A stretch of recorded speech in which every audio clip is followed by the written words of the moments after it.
I've personally struggled with a severe sweet tooth, so I know how it can be really tricky to navigate. But I also know how it's really easy to ignore the signs of sugar addiction. Sugar addiction is really serious because not only does it work against any weight loss or wellness goal you might have, but eating too much sugar as a result of that sweet tooth can result in some pretty serious negative health effects down the line, like unstable blood sugar levels, mood swings, increased anxiety, increased risk of heart disease, and a lot more. But as I've shared in the past, it can be a lot easier than you think to get rid of or really reduce these sugar cravings. So today I'm sharing 8 clear signs that you're likely addicted to sugar, so you can know if you might need to get started on a sugar detox of your own. My name's Autumn. I'm a certified clinical nutritionist with my master's nutrition human performance, and today's video is sponsored by Kettle and Fire. More on them in a bit. Okay, the first sign is you're getting energy crashes throughout the day. When you experience sudden highs and lows in energy levels, this could be attributed to a spike in blood sugar and then a crash. This type of unstable blood sugar levels is typically one of the signs of eating too much sugar. When the sugar intake is reduced and it's replaced with eating more blood sugar stabilizing foods like protein, fat, and fiber, it helps to stabilize those blood sugar levels and therefore make the energy levels more stable too. Okay, the second sign is you need something sweet after most meals. It's okay to occasionally want a sweet treat, but if you find that you consistently need to have something sweet after a meal in order to make that meal feel complete, then you might be stuck in a bit of a sugar addiction spiral. A common one I hear all the time with my clients is needing to have just a little bit of chocolate after lunch or just a little sweet treat after dinner. I'll often hear that these meals just don't feel like they're done or complete until after they've had it. Okay, the third sign is having headaches or nausea when greatly reducing sugar. Having too much sugar can result in those really unstable blood sugar levels, and the low blood sugar that results from that spike in blood sugar can result in a headache or feeling really nauseous. So if you skipped your usual higher sugar breakfast or first meal, or maybe the sugar that you normally have later on, and then you notice that you start to feel a bit queasy or headachy, then this could be a big sign that you're experiencing that blood sugar crash as a result of not getting that next fix of sugar. So this is that blood sugar spike and fall spiral that can result when we eat too much sugar. And it starts to self-perpetuate for more and more cravings because of these negative side effects of that blood sugar crash. Getting adequate high quality protein, fat, and fiber at your meals helps you smooth those blood sugar levels out. And something else I love incorporating with my meals to help boost satiety and prevent sugar cravings is high quality bone broth and collagen. Like with today's sponsor, Kettle and Fire. Kettle and Fire is a delicious high quality bone broth company. They slowly simmer bones from grass-fed cows to make sure that they can extract as much whole food source collagen as possible. And I've made bone broth in the past. It can absolutely be done, but personally, as a new mom, I do not always have the time to be slowly simmering grass-fed bones to make bone broth, which is why I like to make sure I always have Kettle and Fire in my pantry on hand so that I can quickly and easily grab a container of bone broth and add it into my meals for a high quality source of collagen. Kettle and Fire comes in a lot of delicious different flavors so that you can add a boost of collagen to any type of meal, but my go-to all-time favorites is their original chicken or beef bone broth. They're really versatile. I use it in pretty much everything. I use it in my soups, my stews, my chili. I'll even add it to sauces in place of water so that I can sneak in a little bit extra collagen into that meal. And Kettle and Fire is super generous, and they're offering my community 20% off your bone broth purchase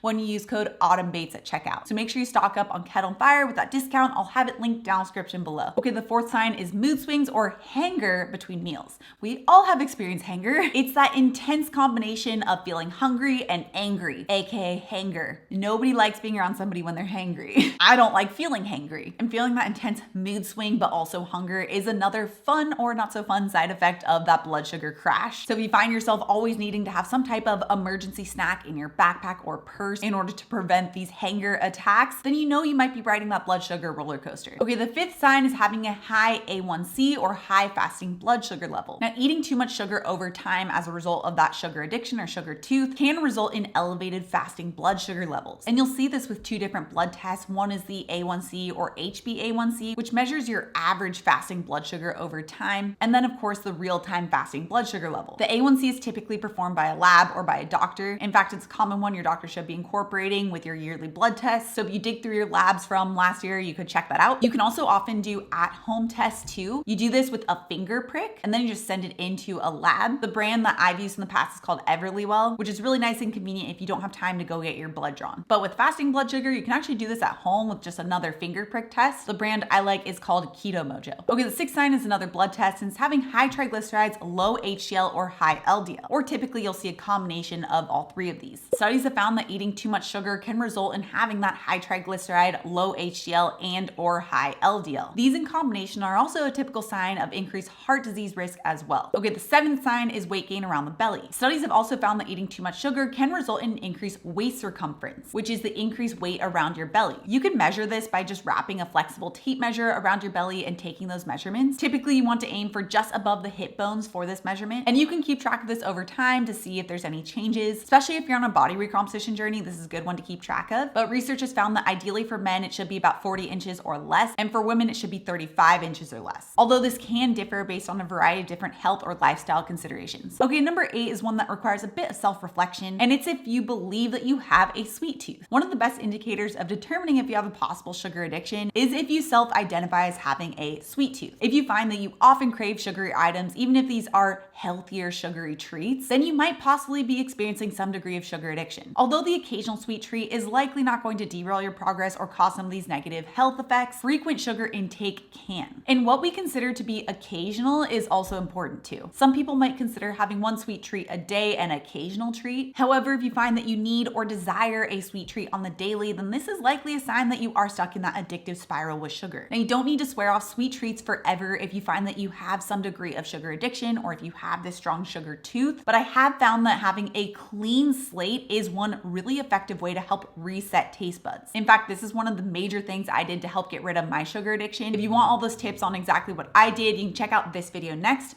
Also, if you're new to my channel and you love this science-backed information, make sure you subscribe right here. Come out new videos every Tuesday and Thursday. All right, guys, thanks so much for tuning in, and I'll see you in my next video.